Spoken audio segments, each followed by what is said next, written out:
Méditation du jour. Les Juifs se querellaient entre eux. Comment celui-là peut-il nous donner sa chair à manger? Jésus leur dit alors, Amen, Amen, je vous le dis, si vous ne mangez pas la chair du Fils de l'homme, et si vous ne buvez pas son sang, vous n'avez pas la vie en vous. Celui qui mange ma chair et boit mon sang a la vie éternelle, et moi je le ressusciterai au dernier jour. En effet, ma chair est la vraie nourriture, et mon sang est la vraie boisson. Celui qui mange ma chair et boit mon sang demeure en moi, et moi je demeure en lui. De même que le Père qui est vivant m'a envoyé, et que moi je vis par le Père, de même celui qui me mange, lui aussi vivra par moi.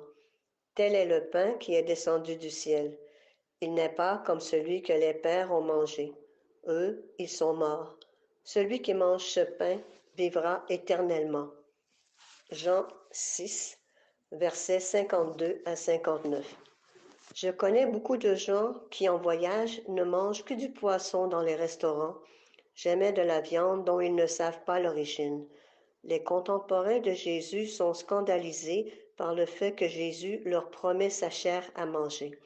Si l'Eucharistie ne me dit rien aujourd'hui, pour une raison ou pour une autre, je ne suis pas loin de la banalisation du corps du Christ comme ses interlocuteurs de la synagogue de Capharnaüm. Seigneur, laisse-moi m'agripper à toi qui me donne la vie et la vie éternelle. Accompagne mon écoute d'un soubassement de foi pour croire à ce que tu me dis. Augmente ma foi en tes sacrements. Amen. Cette méditation a été préparée par le père Médard Kwango, missionnaire claretin, curé de Notre-Dame d'Anjou, Montréal. Bonne méditation et bonne journée.